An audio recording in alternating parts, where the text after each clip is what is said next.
왼쪽에 두 개를 놓고 보시면 미국의 나스닥 지수가 굉장히 많이 떨어졌어요. 10% 이상, 고점 대비 11%가 떨어졌고요. 테슬라는 지난번에 제가 여러분 방에도 올랐지만 반토막이 딱 났습니다. 왜 그런지 여러분들 뭐 다들 알고 계시지만은 일론 머스크에 대한 비호감도 있지만은 경계들을 딴 나라에서 이제 너무 많이 경계를 하면서 테슬라 불매운동도 있고 또 테슬라 매장에 불을 지르는 사건도 있고 하면서 앞으로 테슬라가 잘 안 나갈 것 같다라는 생각이 들어서 하는데 유감스럽지만 우리나라 투자가들이 가장 많이 여러분 지역구에 있는 우리 유권자들이 가장 많이 산 종목이 테슬라예요. 그래서 이 테슬라 얘기는 가급적 안 하시는 게 여러분들의 그 재선에 도움이 되실 겁니다. 그런데 우리가 그동안에 유럽의 병자라고 세상에서 가장 문제가 많은 나라라고 했고 큰일 났다. 이 자리에서도 얘기를 많이 했는데요. 독일 주가 보시면 신고가고요. 프랑스도 거의 신고가 중심. 영국조차도 이렇습니다. 그래서 중국도 이렇고요. 그 이유는 이게 상대예요. 한쪽이 낮으면 이게 시소라고 해서 금융시장은 돈은 있기 때문에 한쪽이 낮아지면 그동안에 유럽 얘들 안 됐어. 그래서 거기다가 투자를 안 하던 사람들이 유럽에 투자를 늘렸기 때문에 유럽에 관심이 좀 많아지고 또 하나 또 다른 이유는 뒤에도 말씀을 드리겠습니다. 그리고 여기서 잠깐 여러분 개인을 위해서 하나 말씀을 드리면은요. 여기 보좌관님들도 계시고 또 자제분들도 계시고 그러는데 저금할 때 뭐 하냐라고 하는데 지금 한국 주식을 놓고 보면은 굉장히 싼 국면입니다. 그래서 예를 들어 여러분 급여라든가 아니면 어디서 돈이 생기면은 그 증권사 가셔갖고서 이 적립식으로 지금 하시면 아주 좋아요. ISA라고 또 자제분들 사회생활 처음 출발하고 어린 친구들 있으면은 넣어서 한 달에 뭐 예를 들어서 50만 원씩, 100만 원씩 한 10년만 넣는다. 그렇게 넣다 보면은 어느 한순간에 주가가 3천, 4천 가지 않겠습니까? 이재명 대표도 우리 5천 포인트 간다고 했어요. 5천 포인트에서 딱 해지하게 되면 거의 더블 이상 큰 수익이 날 수가 있어요. 그리고 요거를 날짜를 분할하는 방법이 있습니다. 그래서 한 달에 한 번만 넣는데 그때가 높은 수준이면 안 되잖아요. 그러면은 거기다 알고리즘을 또 이렇게 넣어놓게 되면은 하루에 한 번씩 살 수도 있어요. 매일 그러니까 100만 원을 넣었으면 하루에 5만 원씩 계속 사게 해주다 보면은 하여간 한번 버텨보자 어떻게 되나 그러다 보면 되는데요. 그런데 얘네들이 이제 이런 게 좋은 거는 경제가 좋아서라기보다도요. 어느 나라나 우리가 지금 부인할 수 없는 거는 경제력 집중, 대기업은 잘 됩니다. 저 아프리카 가도요. 그 나라에서 1등부터 10등 사이에 있는 대기업들은 돈 잘 벌고 괜찮아요. 그래서 이런 지수라고 하는 것들은 닥스 30개 종목이거든요. 30개 종목을 고정된 게 아니에요. 1년에 한 번씩 현찮은 종목은 빼고 좋은 종목을 올리고 현찮은 종목 빼고 좋은 종목 올리고 이렇게 하다 보니까 그 지수에 있는 회사는 가장 역사적으로 훌륭한 주식만 갖고 지수를 만드니까 이렇게 나오는 겁니다. 그래서 여러분들이 체감적으로 이렇게 좋은 거 아니야 그런데 전혀 그런 거 아니다라는 얘기죠. 그래서 대기업 중심으로 경제 구조가 어느 나라 진행된 효과가 주가에도 나타나고 있는 겁니다. 어찌 됐건 간에 지난 한 2주 정도는 미국만 왕따가 되는 어떤 특이한 현상이 있었습니다. 코로나 이후에 미국이 세계 경제를 주도했었는데 꼭 그렇지는 않다라는 거죠. 그래서 특히나 우리가 여기서 제가 몇 번 말씀드렸잖아요. 독일이 5천억 유로라는 돈을 투자해서 우리나라 돈으로 700조 정도를 투자해갖고 10년간 국가를 개조하겠다. 방위비도 늘리겠지만 개조하겠다, 뭐 하겠다 하면서 어제 아마 발의가 된 거로 알고 있는데 어제 통과된다 안 되는지 제가 아침에는 확인을 못했습니다. 우리나라 언론들이 게을러갖고 이런 거 중요한 걸 보도를 잘 안 하고 있는데 어제 하는 거로 저는 알고 있거든요. 18일이 오늘이죠? 오늘 하는군요. 오늘 밤에 될 겁니다. 그러다 보니까 독일이 그 돈을 만들려고 하니까 독일의 금리가 이렇게 올라가고요. 금리가 올라가면은 환율도 강세로 보여서 유로화가 이렇게 강세로 이렇게 돌아섰습니다. 그러니까 유로화가 여러분 기억나시지만 1유로당 1.4달러, 5달러 하다가 지금 1달러까지 다 왔다가요. 조금 이렇게 회피되는 요만큼 좀 작은 것 같지만은 세상은 바뀌고 있는 거죠. 우리나라 같은 경우도 달러가 지금 뒤에 말씀드리겠지만 구조적으로 굉장히 어렵습니다. 여러 번 말씀드렸잖아요. 국가 부채가 너무 많아갖고 저걸 과연 어떻게 할 거냐. 이 문제가 트럼프가 처음에 할 때는 야 트럼프가 관세 정책을 할 수 있어. 그러나 저희가 공부했잖아요. 관세 해봤자 10년간 2, 3조 달러밖에 더 안 들어오는데 그까짓 거 갖고서 지금 갚을 수 있냐. 지금 부채가 35조 달러나 되는데 10년간 3조 달러 더 벌어서 뭘 하겠냐라는 생각들을 많이 한 거죠. 그러니까 달러 가치가 이렇게 뚝 떨어졌어요. 달러 가치가 떨어지면은 우리나라 원달러 환율은 요게 이제 원달러 환율은 마찬가지로 달러 가치가 떨어지니까 한국 돈의 가치는 이렇게 떨어지는 게 강해지는 거잖아요. 밑으로 가는 게 환율이. 그래서 지금 1,450원대에서 요 그림을 잘 보시면 비슷하게 움직이죠. 달러 같죠. 그러면 이게 한 이쯤은 오야 되는 거 아니에요? 1,307, 80? 안 오잖아요. 요게 바로 윤석열이가 만들어 놓은 한 7, 80원 정도의 환율 효과고 요게 물가를 올려갖고 우리 서민들을 힘들게 하고 있고 중소기업은 해외에서 원자재 수입할 때 이 금액만큼 손실이 발생하고 있는 겁니다. 이게 정확하게 숫자로 딱 나와 있는 게 여러분들 확인이 되시는 거죠. 그런데 왜 미국이 이제 그러냐면 여긴 거죠. 미국이 장기간 미국만 혼자 잘 나갔던 거죠. 딴 나라 다 안 좋은 상태에서. 그래서 1번 보시면은 너무 오랫동안 되니까 이게 과연 가능할 거냐 이런 생각이 드는 상황에서 이제 지금 말씀드린 대로 미국 경제가 좀 어려워지는 거죠. 그러다 보니까 이런 거 아니에요? 미국이 여기가 고점 아니야? 이게 최고조 아니야? 그러다 보면 조그만 경제 지표가 나와도 사람들의 심리가 확 흔들리는 거예요. 아 2번이구나. 2번인가? 아닐까? 2번일까? 아닐까? 이렇게 왔다 갔다 하고 있고요. 그래서 버블이 아니냐 미국 주식이나 채권에 그다음에 독일 총선 후에 지금 재정준칙 폐기하는 문제가 오늘 저녁에 투표를 한다고 했잖아요. 그래서 지난 2월 28일 날 선거한 다음에 아직 의회 구성이 안 됐어요. 그래서 이전 정부에서 오늘 하는데 우리 환경과 관련해서 좀 눈여겨 보셔야 될 게 이 투표를 하려고 하면은 녹색당의 그 지지가 필요합니다. 그래서 환경 투자도 또 뭐 1,000억 유로 많이 늘리겠다고 얘기한 거죠. 그 다음에 미국의 재정을 요 얘기고요. 그리고 트럼프 정책의 신뢰 약화 뭐 이런 것들이 지금 우리 상황들을 한 2, 3주 만에 완전히 반전을 시키고 있는 겁니다. 현재 미국 경기는 어떠냐? 그러니까 리세션, 경기 침체에 대한 검색어 이런 것들이 굉장히 많이 올라오고 있는데요. 소비자들의 심리는 제가 작은 거에도 마음이 흔들린다고 했잖아요. 소비자 심리는 떨어지는데 내년도 물가는 참 많이 올라갈 것 같다라고 이건 서베이 조사예요. 실제로 나타났다기보다 심리가 이렇게 불안한 상태라는 거죠. 미국 사람들도. 우리도 불안하지만 미국 사람들도 지금 저거 트럼프 정책 그동안에 또 하나 트럼프와 무관하게 그동안에 미국이 해온 미국만의 나홀로 호황이라는 게 결국은 돈 갖고서 그냥 우리끼리 그냥 자뻑한 거 아니냐. 너무 좋았던 게 아니냐. 이런 생각들을 갖게 되는 거죠. 그리고 제조업에 신규 주문은 주는데 단가는 올라가는 거죠. 그러면 사람들의 기업하는 사람들은 주문은 주는데 원자재 가격이 올라간다. 그러니까 이거는 소비자고 이건 기업인들 입장에서 이거 뭐 아니지 않냐. 그래서 큰 그림으로 보면 미국의 고용이 코로나 때 확 줄었다가 지난번 말씀드렸죠.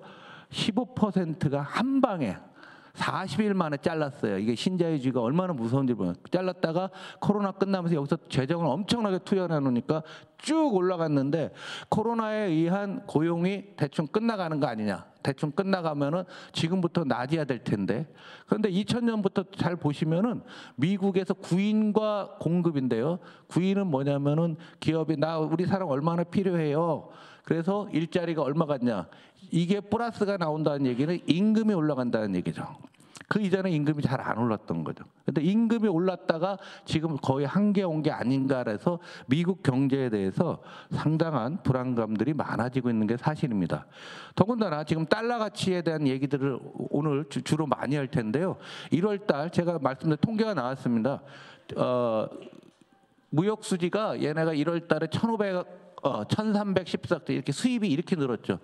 트럼프가 관세 올린다 하니까 전부 사재기 한 거예요. 사람들이 수입을 오고 수출은 옆에 있다. 이렇게 되면 무역수지 적자가 사상 최대가 1월 달에 발생했거든요. 그럼 2월에도 마찬가지일 거 가능성이 상당히 크다라는 얘기죠. 그래서 무역수지 적자가 이렇게 컸는데 그러면 이게 이제 예를 들어서 트럼프 정책 때문에 사재기 해놓은 게 있어서 역으로 4월, 5월 되면 그거 쓰느냐고 소비를 안 할 겁니다. 거기까지 생각을 해야 되겠죠. 그런데 4월 통계를 제대로 보여야 되는 거죠. 왜냐하면 4월 2일부터 상호관세에서 철광이니 뭐 한다고 우리나라 자동차도 대상이 되고 그러잖아요. 그게 통계에 잡히려면 4월 통계가 나오려면 5월 말 6월은 돼야 된다는 얘기죠. 그러니까 올 상반기 내내 한 치 앞을 내다보기 매우 어려운 상황들이 이어질 가능성이 크다는 얘기입니다. 그래서 이게 빨간색이 미국의 나스닥 지수인데요. 나스닥 지수 올라갔다 지금 뚝 떨어지고요. 파란 게 뭐냐면은 신용 스프레드라는 게 뭐냐면 일반 기업이 대출받는 이자 조달하는 금리가 예를 들어 5%인데 정부가 하는 거는 국채는 한 3%라고 하면 그 차이 있죠. 그 차이입니다. 차이가 커진다라는 얘기는 그만큼 금융시장도 상당히 불안한 게 현재 미국의 상황이다라고 보시면 될 것 같아요. 어찌 됐건 우리가 한번 되새겨 보아야 되는 것은 어제 OECD가 한국의 성장률을 1.5로 드디어 OECD가 가장 좋게 보고 있다가 한 번에 0.5를 낮춘 거는 OECD 역사상 유례가 없는 일입니다. 얘들도 항상 자존심이 있어서 낮추면 자주 조금씩 낮춰요. 그래서 아직도 덜 낮춘 걸지 모른다는 거죠. 한국은행도 1.5 불렀다가 지난주에 뭐라고 했냐면은 관세 장벽이 심해지면 0.1을 더 낮춰서 0.4 그러니까 1.4 성장이 올해 된다는 얘기거든요. 그렇게 얘기를 했습니다. 그리고 내년 꽤 나쁘다고 해서 내년도 1.4로 낮춰버렸어요. 한국은 조용히. 그러니까 우리 친절하게 또 보도를 안 해줘갖고 일반인들 잘 모르지만은 쬐끄맣게 나누는데요. 계단식으로 낮추는데 이번에 OECD가 한 번에 확 낮췄단 말이에요. 근데 미국의 성장률 보면 검은 게 미국의 경제 성장률인데 요게 제가 2%에다가 이렇게 걸쳐놨습니다. 모든 경제 지표는 2가 중요하다고 제가 여러 번 말씀드렸죠. 물가도 2, 금리도 2, 성장률도 2 정도만 맞추면 괜찮은 건데 이게 이제 2000년부터 오면은 검정색만 보세요. 이게 9.11 테러 그 이전에 벤처버블이 있을 때 2를 낮춰갖고서 거의 제로까지 왔다가 금방 또 회복이 됐죠. 그 다음에 이게 그 유명한 글로벌 금융위기 우리가 아는 서브프라임 뭐 이런 얘기 이때 나왔고 그 다음에 이게 이제 코로나 때 미국 역사상 최악으로 나빠졌다가 가장 좋아졌다 하는데 어찌됐건 이런 상태인데요. 중요한 것은 미국의 경제를 얘기하는 것, 제조업과 서비스업이 70이니까 요런 지수가 있어요. 두 개를 합쳐갖고서 해놓으면 비슷하게 움직이는데 지금 왔더니 이 지수는 안 올라가는데 성장률만 높더라. 결국 버블이 아니겠느냐. 이거는 앞으로 2, 3년 동안 우리한테도 굉장히 중요하게 영향을 줄 겁니다. 미국이 만약 이게 버블이어서 이게 이만큼 이게 올라가야 되는데 더 올라가기는 어렵다 해도 이게 떨어지게 되면은 한국 경제에 아주 어려운 국면이 오고 있는데 어찌됐건 미국이란 나라가 25년간 2%를 지켰잖아요. 근데 우리는 1.4가 지금 2023년 1.4, 작년에 2%, 올해 또 1.4, 내년도 1.4라는 거 아닙니까? 그래서 우리가 지금은 웬만한 정책으로는 이 경제 살리기 어렵습니다. 혁명적인 정책이 필요한 거예요. 이번 우리가 다음에 선거가 있게 되면은 그 공약이라는 게 그 짜잘한 거 이런 거에 되는 게 아니라 굉장히 혁명적인 정책이 아니면 우리가 미국에 살아도 미국은 이런 때마다 혁명적으로 막 돈을 막 쏟아붓든가 뭐 아주 어마어마한 정책들을 썼는데 우리가 안 쓰면 안 된다는 겁니다. 그래서 의원님들도 그런 부분에 대해서 관심을 가지셔야 되는 거고요. 미국의 그럼 정부 부채가 도대체 얼마나 되느냐라고 하는데요. 얘는 150년치 그림을 있어요. 우리는 이때 조선시대라 없는데 얘네는 있거든요. 처음 올라가는 게 이게 1차 세계대전 올라갔다가 대공황 그다음에 저기 이제 대공황 끝나고 2차 세계대전 그리고 나서 2차 세계대전 때 지나고 나서 이렇게 한국전까지 이렇게 올랐다가 쭉 줍니다. 그러면 주른 게 부채가 주른 게 아니라 분모인 경제가 성장하니까 분모가 커지니까 절대값은 떨어지죠? 이해 안 되시는 거예요? 다음번 주제는 속셈학원 선생님 한다니까 내가 보면 분수를 배워야 돼 지금. 분모를 키우는 거예요. 분모가 켜서 이게 떨어진 거지. 우리나라 제일 바보 같은 게 우리 기재부에서 하는 게 제가 긴축 재정 교도라고 하거든요. 새로운 종교가 있어요. 세종에 있는 기재부 앞에 있는데 거기 하나 교회당이 있는데 그 당 이름이 긴축 재정교당이다. 이게 분모 키울 생각을 전혀 안 합니다. 자, 오늘 보도 나왔잖아요. 작년도에 우리 극빈층한테 돈을 예산 중에서도 5천 몇백억을 안 썼다. 오늘 신문 나왔잖아요.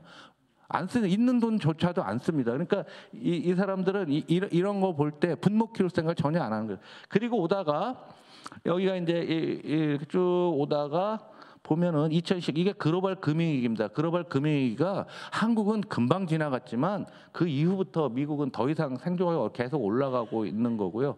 2020년은 98이고 지금은 110 정도, 120 정도 올라와 있는 거죠. 그런데 이제 문제가 발생했어요. 2015년, 16년에 10년물 국채를 발행했는데 이게 만기가 지금 들어오는 거고요.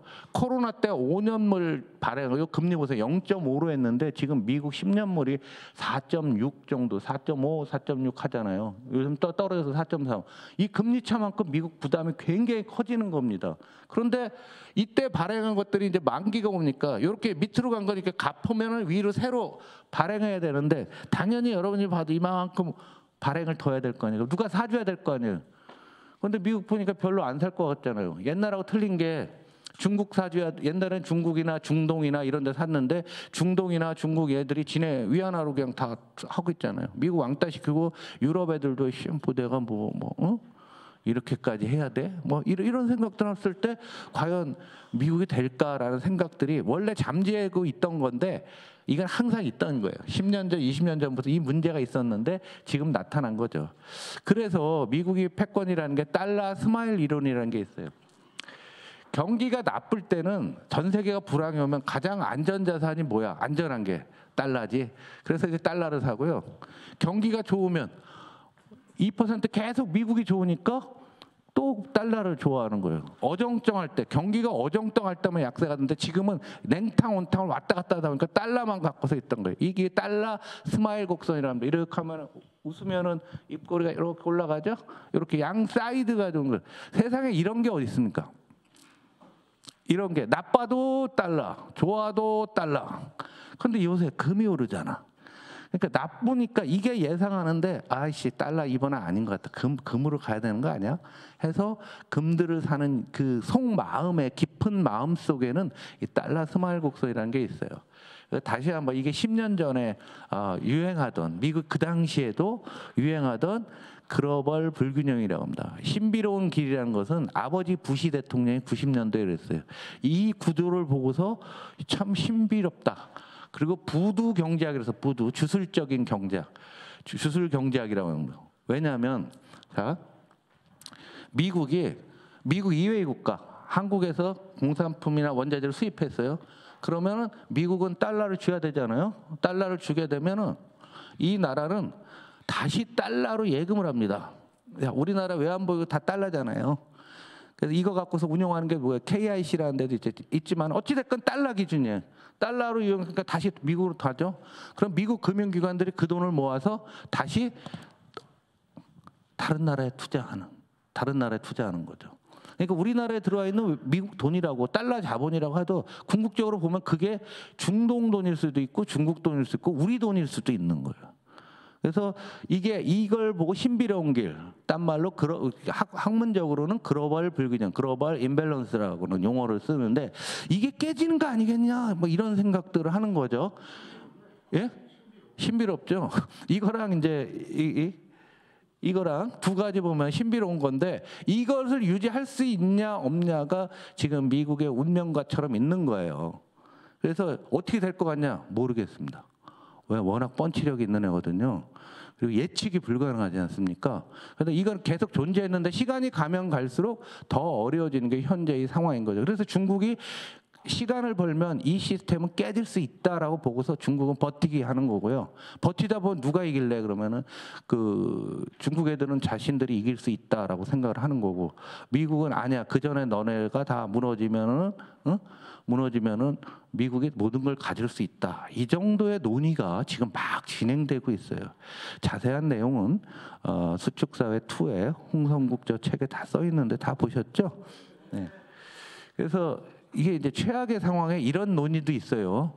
마러라고 시나리오라고 있는데 마러라고가 저 트럼프의 리조트랍니다. 자기 이제 별장인데 누가 오면 하는 건데 플라자 합의라는 게 있어요. 85년도에 플라자 미국이 재정 적자가 이렇게 커지게 되고 재정 적자가 밑으로 확 나죠. 1년에 83년도에 5.9가 왔고요. 그럼에도 불구하고 이제 달러 가치가 높았는데 여기서 해결하기 위해서 독일과 일본 이런 나라들이 환율을 확 절상을 시켰죠. 그래서 엔화는 1달러당 250엔에서 150엔 그리고 그 이후에 궁극적으로 80엔까지 갑니다. 250에 80엔. 그리고 우리 반도체 전쟁 들어보셨죠? 여기 강의 다 한 내용이에요. 전병서 소장님이 했잖아요. 그 당시에 내려갔을 때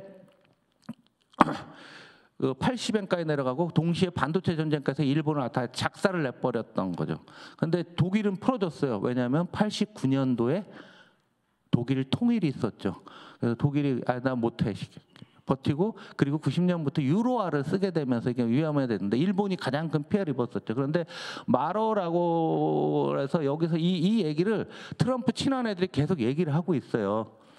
달러는 유지해 왔는데 달러 가치 안정을 위해서 중국의 고율의 관세를 먹이고 그 다음에 이게 중요합니다. 무이자 100년짜리 국채를 발행한다. 그걸 해서 누굴 주냐면 안보 위협이 높은 한국 등 아시아 중동 국가에다가 그냥 아까 달러 결제 대금으로 100년짜리 무이자 채권이에요. 거저 쓰겠다는 거죠. 여기다가 스테이블 코인이라는 게 있어요. 달러 가치랑 연동하는 거. 이걸 풀어놓고 해놓으면은 그리고 관세 때리면은 미국이 할 수 있다. 지금 당장 급하니까 지금 우리나라 외환보유가 4,100억 달러 있잖아요. 이거로 수합까지 하자. 바꿔주자. 니네가 갖고 있는 게 금리 4.5짜리인데 금리 빵으로 바꿔주자. 이런 얘기까지.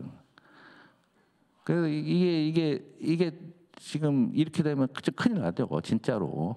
이거 뭡니까? 그냥 당하는 거죠. 그런데 85년도 프라자 합의 때는 외환시장이 정부 통제하에 있었어요. 어느 나라나. 외환 자유화가 그렇게 안 돼 있었죠. 그런데 지금은 완전 개방 상태. 만약에 이걸 한다고 하는 순간에 달러와 다 때릴 거고요. 왜냐하면 달러 가치가 더 떨어질 거 아니에요. 이렇게 되게 되면 금리가 없는데 어떡하라는 누가 사고? 미국으로 돈이 안 갈 거 아닙니까? 우리나라 개미 투자가들 서학 개미들 중국에서 미국에서 사는 거 다 팔고 한국으로 다시 들어와야 되는 거죠. 주가는 올라갈지 몰라요. 일시적으로. 일본이 프라자 합의 때 일본 주가가 엄청나게 올랐습니다. 왜? 일본 돈의 가치는 높아지고 미국 돈의 가치는 떨어지게 되니까 일본으로 다 들어와서 그 돈이 주식 올리고 일본의 그 부동산 버블을 만들었습니다. 하여간 이런 논의까지도 하고 있다라는 거 여러분들 좀 아셨으면 좋겠습니다. 그다음에 주식시장 관련해서 잠깐 몇 가지 말씀드리면은 이 퍼라는 것은 주당 순이익을 주가로 나눈 거예요. 주가가 이익의 몇 배냐라는 거죠. 이걸 따르게 보면 시가총액을 순이익으로 나눈 거고 딴 말로 보면 기업 이익을 곱하기 퍼하면 주가예요. 이것도 산수죠. 그런데 이거 뭐냐? 미국은 21년치 기업 이익을 다 합친 것을 주가로 반영하고 있는 거예요. 한국은 8.2년치입니다. 다르게 얘기하면 올해 벌은 돈을 전부 다 배당을 때렸다. 그럼 내 거 원본 회수하는 기간이 21년이 걸린다는 얘기고요. 한국은 8년이면 된다. 어디가 싸요? 한국이 엄청 싸죠. 중요한 관점은 2023년도에 한국이 14배에서 14년 정도에서 지금 8년으로 줄었고요. 딴 나라들은 그냥 옆으로 갑니다. 미국은 조금 올랐고요. 이게 윤석열의 밸류업 정책의 현실이라는 얘기죠. 결론적으로. 그래서 퍼가 내려온 것은 많은 사람한테 영향을 주고요. 더 창피한 일은 중국, 한국, 대만, 인도 이게 흔히 얘기하는 이머징 국가들, 개도국 중에서 이 최근 5년간 낮을 때는 이만큼, 높을 때는 이만큼이었는데 한국은 일단 막대기 폭이 좁아요. 역동성이 없다, 변동성이 없다라는 얘기고요. 그 다음에 하단에 지금 이게 평균이고요. 하단에 붙어 있는 게 한국과 인도네시아. 브라질 뭐 이런 나라들하고서 지금 상당히 경제 안 좋은 나라들하고서 하고 있어서 굉장히 우리한테 문제가 되고 있고요. 또 이 탄핵의 효과가 여러 군데서 지금 막 나오고 있는데 기업 이익을 놓고 보게 되면은 작년 8월 달부터 기업 이익이 쭉 떨어져서요. 지난 주말까지 우리나라 상장 기업 올해 이익이 마이너스 15%로 예상이 되고 있고요. 여기서부터 내란 사태거든요. 여기서부터 여기까지가 7%가 줄었습니다. 이렇게 기업 이익이 왜 기업 이익 전망이 올해 안 될 것 같다. 자꾸 바뀌는 거예요. 요게 윤석열 효과라는 얘기죠. 그리고 파란색은 뭐냐면 다른 나라도 여기서 보면 전 세계 A씨가 올 컨트리거든요. 얘는 조금 나빠졌는데 한국만 확 나빠진 게 눈에 보이고 있는 거죠. 그래서 미국은 미국도 이렇게 잘 오다가 요즘 와서 좀 떨어지는 정도고요. 내년 것도 마찬가지예요. 빨간색 이게 한국입니다. 세계에 비해서 굉장한 이만큼 차이를 보이고 있는 것들이 지금 이 내란의 경제적 효과고 기업들한테 주는 효과다라고 보시면 될 것 같습니다. 그래서 어찌됐건 우리나라의 주가 등락률 전년 동기 대비 상승률 하락률은 수출하고 똑같은데 이런 모든 것들이 수출을 늘리기 어려운 국면입니다. 어려운 국면이긴 하지만은 보시다시피 수출 증가율하고 주가 등락률하고 똑같이 움직여요. 어려운데 또 아주 한 방에 가지는 않습니다. 지난주부터 다시 또 반도체 가격이 조금 올랐어요. 그 이유는 미국이 투자를 너무 많이 늘리니까 반도체 가격이 조금 올랐고요. 어제 삼성전자 많이 올랐는데 이번이 진짜인지 또 가짜인지는 모르겠으나 엔비디아가 컨퍼런스를 하고 있습니다. 그래픽카드. 거기서 삼성이 드디어 HBM을 쓸 수 있을지 모른다는 기대들이 반영이 되면서 또 삼성에 대한 시각이 조금 호전되고 있고요. 또 20일에 또 이재명 대표랑 이재용 회장이랑 또 만나게 되고 그러는데 하여간 분위기는 조금씩 또 아주 극단적이게 흘러가지는 않는다. 그렇지만 계속 내상을 입어가는 과정 속에서 모든 것이 불확실한 상태로 올 상반기는 지속될 수밖에 없다라고 하는 게 오늘 여러분께 드리는 계속 하던 얘기를 다른 숫자로 보여드리는 거고요. 미국이 얼마나 지금 어려운 상황인지는 정확히 한번 여러분들이 이해하고 보시기 바랍니다. 제 강의를 여기서 마치겠습니다. 감사합니다. 이어서 박주건 대표께서 그 제조업 성장 전략과 관련된 말씀하고 이번에 요즘 그 상법 관련해서 말들이 많은데요. 상법 개정에 대한 재계 반응과 민감한 이슈에 대해서 말씀드리겠습니다. 네, 반갑습니다. 박주건입니다. 저는 오늘 이런 엄중한 시국에도 제조업 관련해서 기술 주권의 중요성하고 이번 상법 개정이 사실 재계에서 실제 반응이 어떤지를 좀 재계 분들 만난 거를 좀 말씀을 드리겠습니다. 트럼프 2기 정부는 1기 정부하고 바이든 정부하고 사실은 비슷한 행보를 하고 있는데 전체적인 사이클은 이런 것 같습니다. 일단 미국은 패권을 놓치기 싫어하는 건 분명한 것 같고요. 미국이 전략적 변화에 중요한 것은 사실 팬데믹이었습니다. 이 팬데믹 때 미국이 뭘 느꼈냐면은 제조 기술을 가진 공장의 장소를 미국으로 가져와야 되겠구나. 팬데믹이 다시 터졌을 때 이게 굉장한 리스크로 다가오는구나라는 걸 미국이 분명히 느낀 것 같습니다. 그렇지 않아도 중국의 제조업 부상으로 위기를 느꼈는데 바이든 정부 때 팬데믹이 터지면서 이게 확실히 느꼈고 그러면서 바이든 정부 때 기억하시겠지만 바이든 대통령이 한국에 와서 우리나라 대기업들이 1,000조를 투자하겠다고 얘기했던 그런 일맥상통인데 어쨌든 중요한 것은 글로벌하게 이제는 첨단 기술을 가진 공장 위치가 국가 안보에 굉장히 중요하구나라는 걸 분명히 느낀 것 같습니다. 그래서 미국이 TSMC나 삼성전자나 SK하이닉스나 2차 전지 공장을 미국으로 계속 투자를 요청하고 있고 트럼프 정부도 마찬가지입니다. 근데 이게 중요한 것은 그렇게 됐을 때 우리에게 과연 뭐가 덕이고 실인가를 좀 고민해 봐야 되는데 글로벌 서플라이 체인을 쇼링하면서 미국으로 공장이 가게 되면 한국은 이렇게 좀 편성하고 있는데 이렇게 되면 우리나라 경제 구조는 기존의 중국 중간재 공급 역할을 통해서 제조 강국으로서 쭉 입지를 키워왔는데 이게 지금 무너지기 시작합니다. 이게 지금 굉장히 위기로 다가오고 있고 이 제조업의 위기가 결국에는 뭐 지방 소멸 여러 가지로 지금 파생되어서 나타나고 있을 것 같습니다. 좀 기술주권이라는 말이 많이 나옵니다. 기술주권은 결국에는 이 경제안보 시대에 이 제조업의 전략 기술을 갖고 있는 것이 결국에는 테크놀로지 소버리니티, 그러니까 이 국가 안보와 직결되고 이게 경제 안보와 직결된다는 이런 논리인데, 제가 사실은 지난 22대 작년 총선 있는 4월 15일 한 달 전쯤에 한 4대 그룹의 모 총수가 와서 좀 이야기를 하자라고 강의 요청을 받았습니다. 이 이야기가 뭐냐하면 22대 총선이 결과가 한 10대 그룹에 어떤 영향을 미치겠느냐 좀 이야기를 해달라라고 해서 가니까 회장하고 부회장 딱 두 분 앉아 계셔서 뭐 여러 가지 이야기를 했는데, 사실 그때도 한 얘기 이런 이야기였습니다. 제 생각에는 총선이 끝나고 트럼프가 미국 정권이 바뀌면 이런 기술 안보가 훨씬 더 요구를 할 텐데, 그때 10대 그룹이 전략 기술을 뭘 가지고 있는가가 앞으로 10대 그룹 운명을 좌우할 것입니다.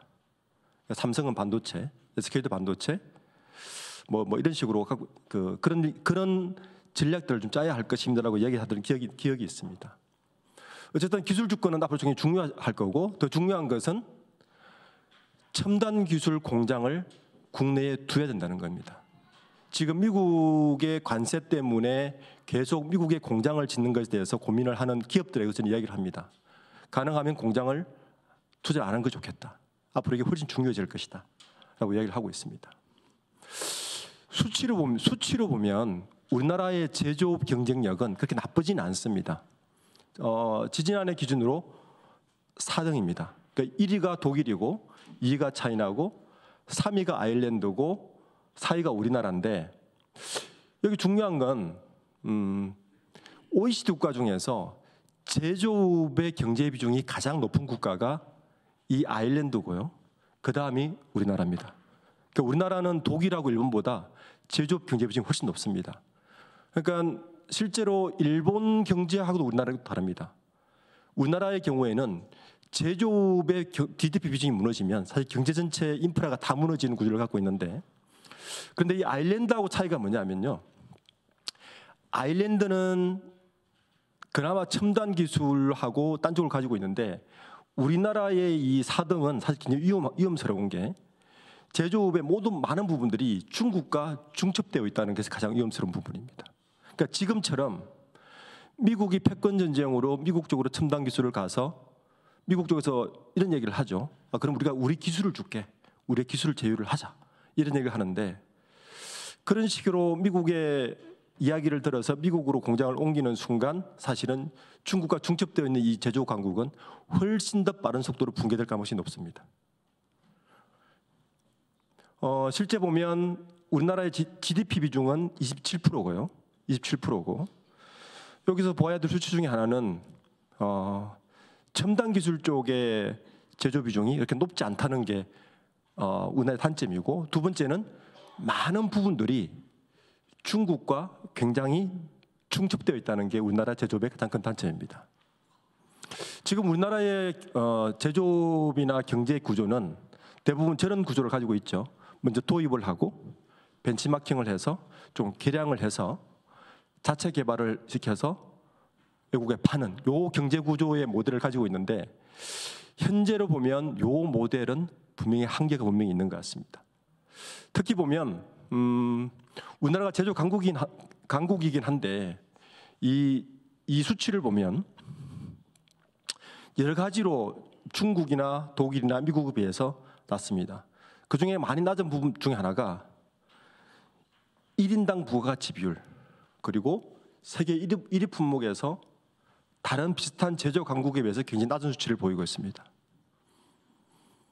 특히 이제 뭐냐면 반도체, 디스플레이, 조선 등이 패스트 팔로우 전략으로 일본, 미국 등을 따라잡은 중국장대 산업이 한국 제조업의 경쟁력이었는데, 이 부분이 중국과 너무 중첩되어 있어서 미중 패권 전쟁이 강화되면 강화될수록 우리나라의 제조업은 약화될 수밖에 없는 구조적 한계를 가지고 있습니다.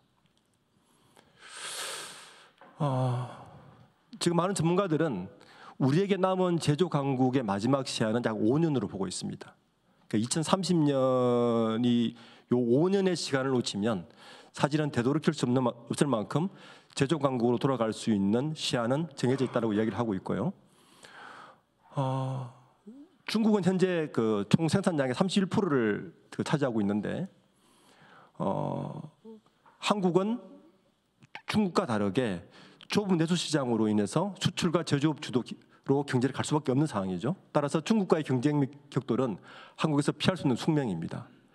특히 이제 뭐 많은 여러 곳에서 중국의 경제가 피크를 치고 뭐 하향할 수 있지 않느냐 이야기를 하는데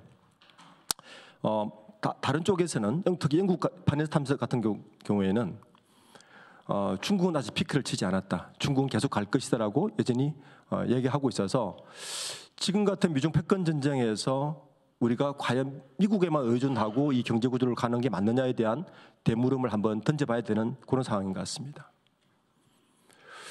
그러면 특히 이제 우리나라 제조 강국을 지키기 위해서 어떤 부분이 가장 리스크냐라고 여러 가지 진단을 해봤을 때 아까 이제 아일랜드 말씀을 드렸죠.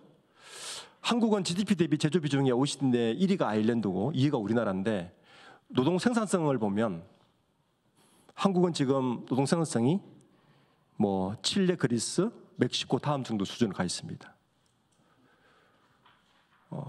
이렇게 노동 생산성이 낮은 이유가 가장 큰 이유가 보면 노동 시간이 길기 때문이죠. 예. 왜냐하면 노동 생산성이라는 건 그 시간으로 나누는 거니까요. 시간도 노동 생산성도 거의 뭐 우리나라 거의 하위로 가 있습니다. 이게 왜 문제가 되냐면은 이런 문제를 안고 있습니다. 70년부터 2020년까지 50년간의 우리나라 경제 성장률을 보면 연평균 성장률이 6.4%예요. 6.4%를 좀 쪼개 보면 3.4%포인트는 계속 투자를 했기 때문에 우리나라가 성장을 해온 겁니다. 두 번째 요소는 뭐냐 하면 총 요소 생산성입니다. 1.6%포인트고 그다음에 노동 투입인데 지금부터 문제는 뭐냐 하면 인구가 줄지 않습니까? 그러면 노동 투입과 생산성이 떨어지기 시작합니다. 그렇게 됐을 때 최악의 경우를 가정해 보면 그렇게 보면 만약에 생산성 기여도가 자본 투입 기여도의 30%밖에 안 된다면 2020년부터 2.1%고 2030년대는 0.6% GDP 성장률이고 아까 1.5% 그랬잖아요. 1.5%도 1%도 못 지킵니다. 그리고 2040, 15년 후가 되면 마이너스로 분명히 꺾입니다. 인구가 줄니까 방법이 없는 거죠. 그나마 지금부터 깨달아서 생산성을 자본 투입 기여도의 90% 정도로 높여주면 그나마 2.2%대의 GDP를 지켜주고 2030년대는 한 1% 정도는 지킬 수 있을 것 같습니다. 아마 5년 다음 정권이 되면 기재부에서는 아마 기재부 친구들은 우리나라 경제가 매년 성장한다는 기본 가정을 깔고 모든 계획을 짤 건데 이게 스테이 한다는 가정을 깔고 경제 계획을 짜들지 모르는 시대가 올 것 같습니다. 어쨌든 주 요소는 노동 생산성이 되게 중요하다. 근데 이런 시국에 이제 뭐 52시간을 깨라, 뭐 연장 근로를 해서 뭐 노동을 갈아 넣어서 더 생산성을 높이라 하는 것은 사실은 저는 말이 안 된다고 봅니다.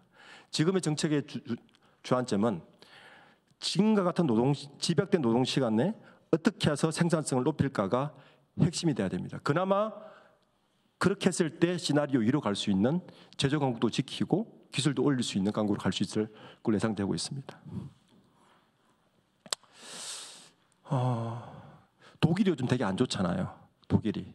사실은 독일이 안 좋은 이유하고 우리나라가 안 좋은 이유를 비슷하게 되면 세 가지가 있습니다. 첫 번째는 독일 경제가 안 좋은 이유는 지금 자동차 경기 때문이거든요. 자동차가 캐즘에 빠졌고 전기차로 빠지면서 독일 경제가 가장 크게 안 좋은 이유인데 우리나라하고 세 가지 공통점이 있습니다. 첫 번째는 제조업의 경기 위축인데 특정 산업 비중이 과대합니다. 그러니까 우리나라는 반도체가 과대하고 독일은 자동차가 과대합니다. 두 번째 리스크는 뭐냐면 독일도 의외로 유럽 국가 중에서 중국 의존도가 가장 높은 국가입니다. 그러니까 중국 리스크가 점정되는 것도 우리와 같은 리스크입니다. 세 번째는 고령화에 따른 고비율, 저율, 노동 생산성 문제입니다. 이 세 가지 리스크를 안고 있는 게 독일, 우리나라의 공통점인데, 제가 볼 때는 우리나라가 독일보다 이대로 가면 조금 더 심각해진 위기로 가지 않을까라고 보고 있습니다. 먼저 이 세 가지 리스크를 하나씩 짚어보겠습니다. 첫 번째, 뭐 특정 산업 의존도는 누구나 알고 있듯이 지금 반도체 의존도를 보면 10년 전에 10%였다가 지금 19.4%, 19%가 올라가 있습니다. 예, 반도체 의존도가요, 그 2배가 됐습니다. 그러니까 우리나라는 아마 GDP의 삼성전자가 우리나라 GDP 얼마나 차지하는가를 제가 궁금해서 제 연구소에서 한번 분석을 해봤어요. 삼성전자 영업이익률, 보통 기업이 GDP에 차지하는 비중이 뭐가 들어가냐면은 영업이익 그리고 인건비, 그 외의 게 이제 GDP에 포함되는데, 삼성전자가 지금의 영업이익을 마이너스를 내면 GDP 0.3%가 날아갑니다. 우리나라에서. 그러니까 반도체 의존도가 우리나라 얼마나 큰지를 이제 알 수 있는 거고요. 그런데도 문제는 뭐냐면 여전히 중국에서 반도체를 40% 생산하고 있다는 이야기입니다. 그러니까 우리나라는 반도체에 굉장히 많이 의존하고 있는데 미중 패권 전쟁이 심해지면 이 반도체의 타격이 불가피한 상황인 거죠. 딜레마에 빠져 있는 거죠. 근데 미국의 공장 짓는 거에 대해서 그렇게 빨리 지을 수 없단 말이에요. 그러니까 이 딜레마를 어떻게 할 것인가가 첫 번째 문제고, 근데 이런 상황에서 우리나라 기업들이 반도체 투자를 보시면 2022년까지 문재인 정부 마지막까지는 중국에 80%를 투자했다가 바이든 정부 들어서고 나서 완전히 중국의 투자를 제로로 만들었거든요. 그러니까 지금 삼성전자나 SK하이닉스도 굉장한 딜레마에 빠져 있습니다. 중국 공장을 어떻게 하느냐?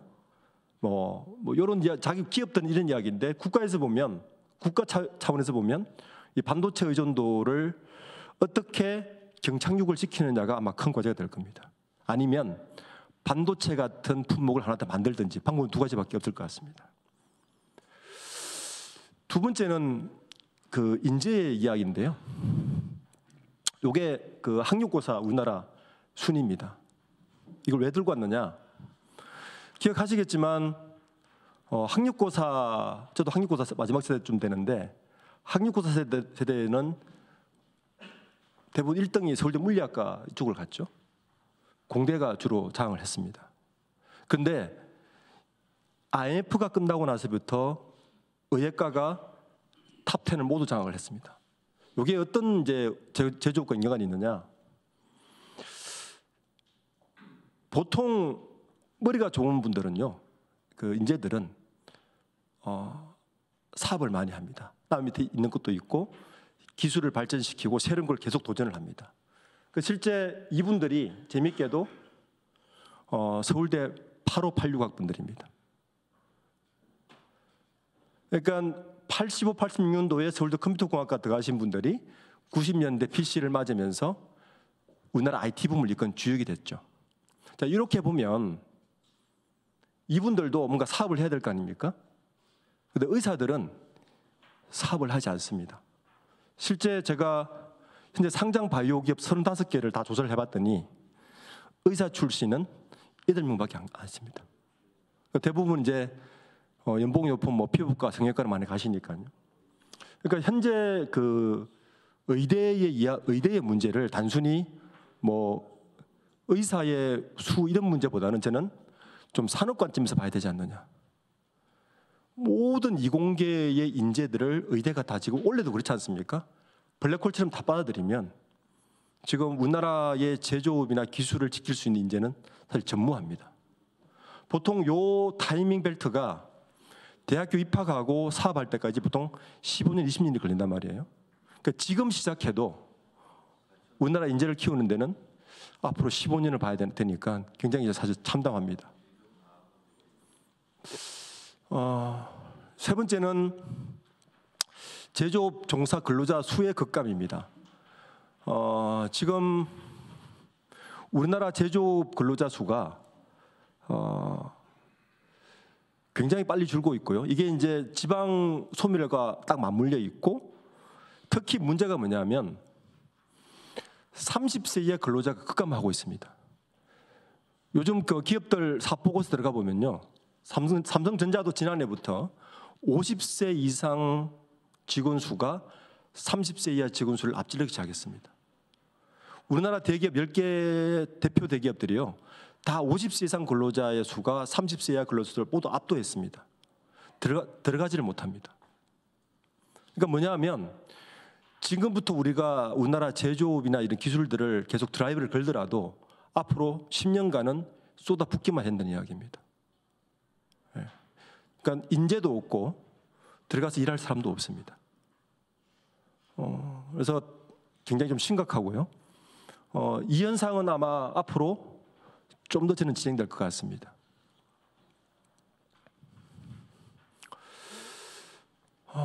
그리고 뭐 아시듯이 제조업 비중의 감소는, 제조업 왜 중요하냐면 질 좋은 일자리를 계속 제공합니다. 질 좋은 일자리를. 그러니까 제조업 질 좋은 일자리가 사라지면서 이게 뭐가 맞물리느냐 하면 지방 소멸과 맞물립니다.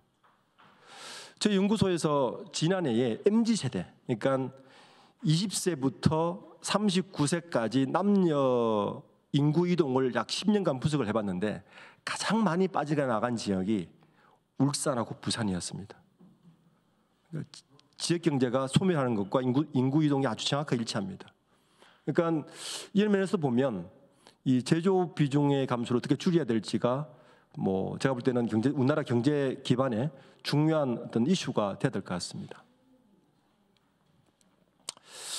대안으로는요, 우선 그 현재 우리나라의 경제들은 대부분 패스트 팔로우 전략으로 여기까지 올라왔는데, 요 기술 발전의 모델은 분명히 한계에 봉착했는 것 같습니다. 이미 글로벌 1위 있는 것도 많이 있고 해서, 그래서 제가 생각하는 대안은 문제 출제자의 전략적 높이로 올라가야 된다.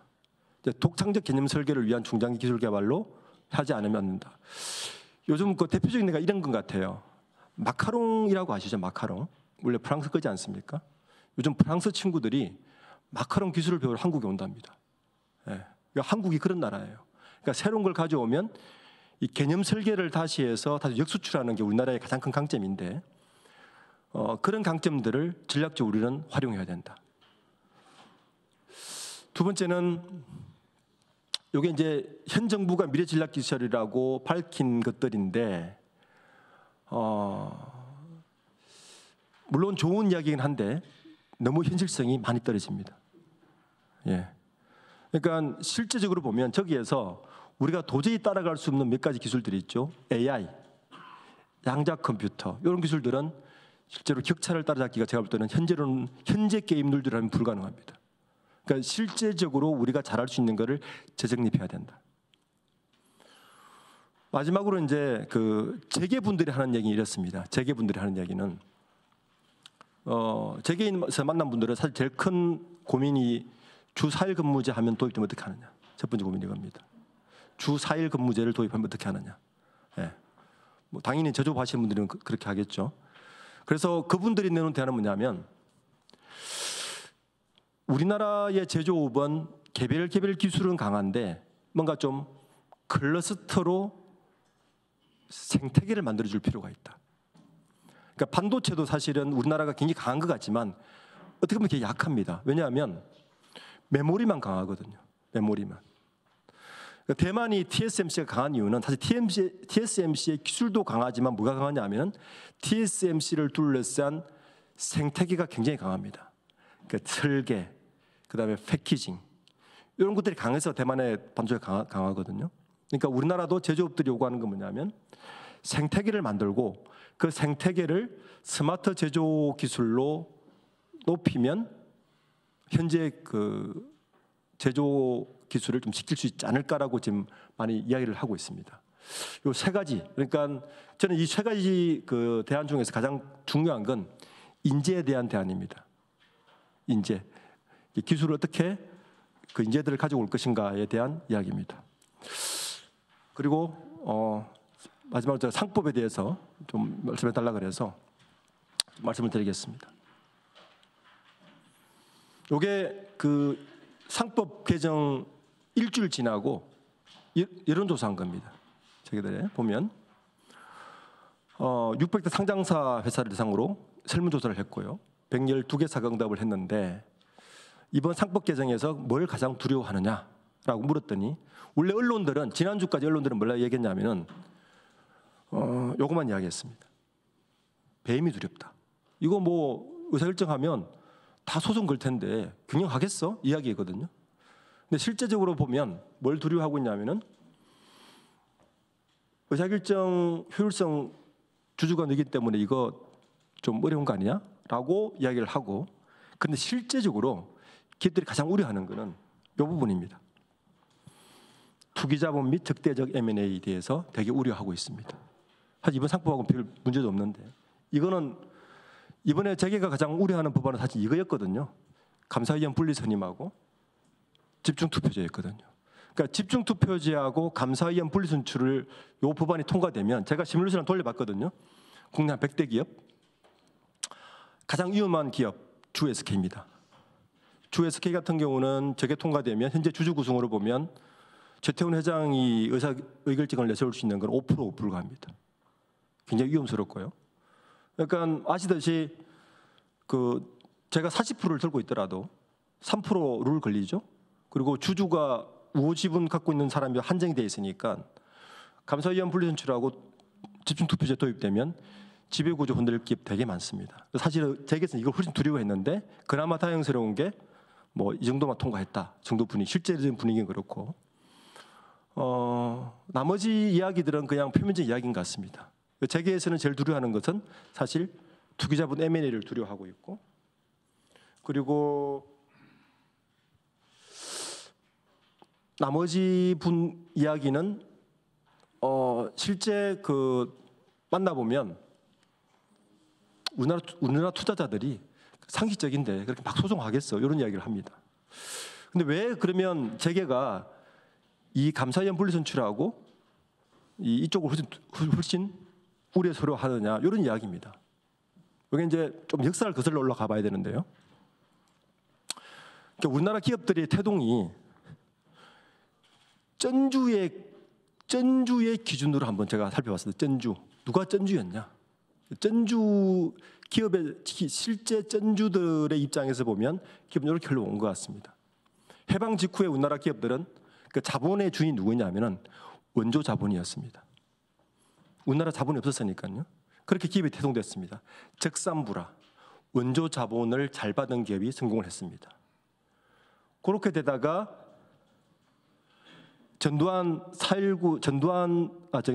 박정희 대통령이 들어서고 나서 국가 주도의 경제 성장이 이루어지면서 재벌 체제가 성립합니다. 저 때는 자본의 중심이 국가였습니다. 그래서 저걸 뭘 보고 알 수 있느냐? 재벌들의 혼맥을 보면 알 수 있습니다.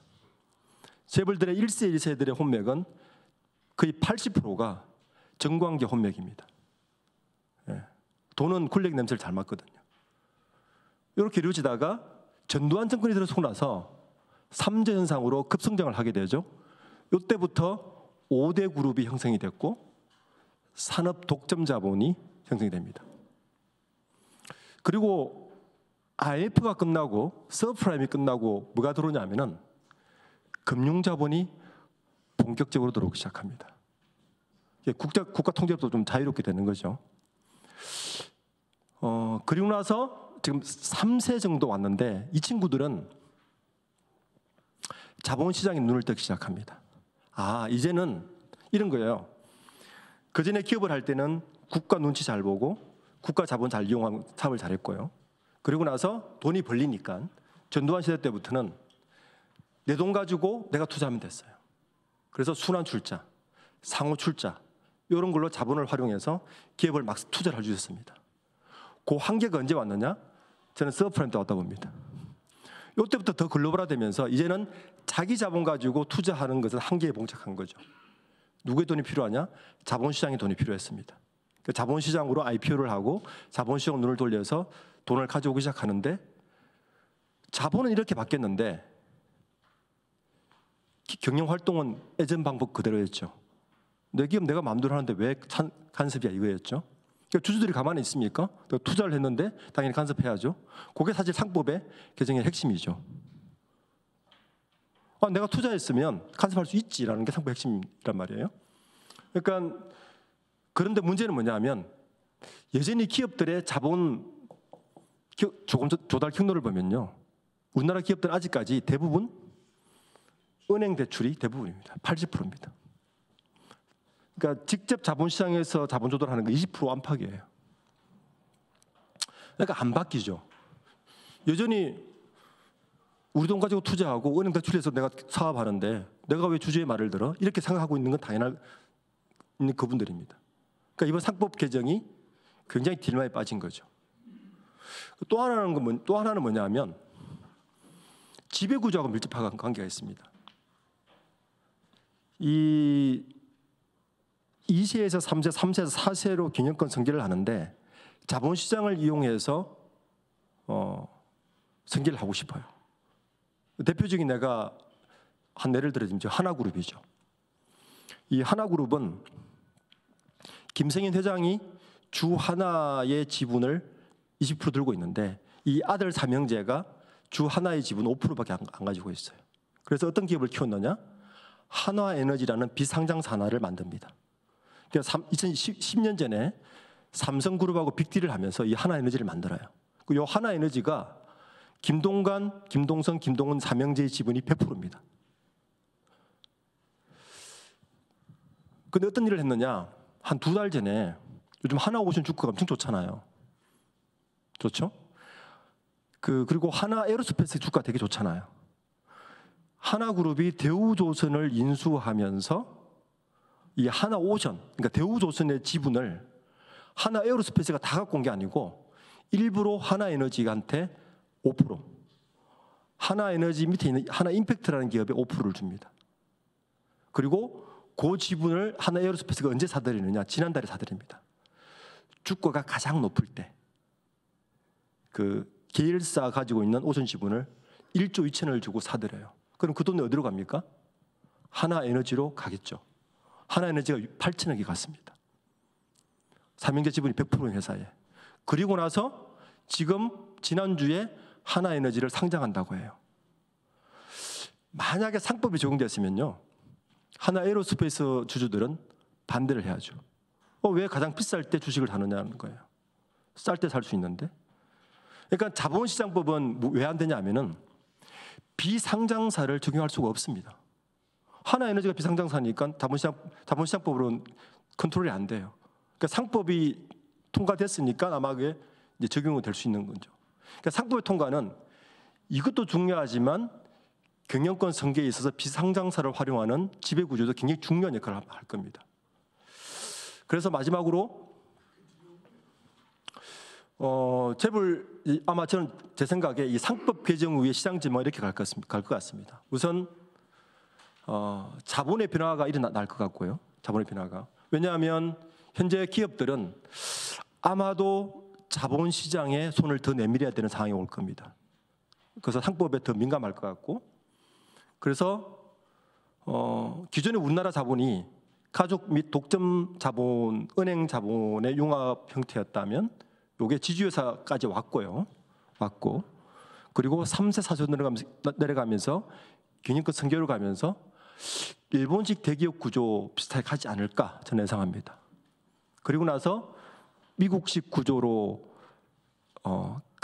가야 되는데 아마 요 단계가 어느 정도 빨리 갈지는 모르겠습니다.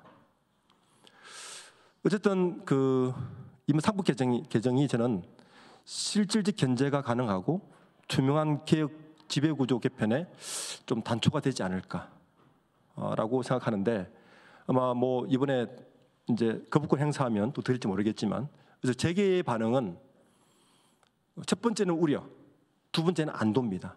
그러니까 감사위원 분리선출하고 집중투표제가 통과되지 않는 것의 안도, 그리고 상법에 대해서는 우려하지만 크게 생각보다는 아닌 것, 요 정도 반응인 것 같습니다. 어쨌든 이번 주주총회에서도 이쪽 싸움은 계속 이루어질 것 같고요. 이 상법 개정이 내년도 주주총회에 어떤 영향을 미칠지는 좀 관전 포인트가 될 것 같습니다. 제 이야기는 이걸 마치겠습니다. 감사합니다.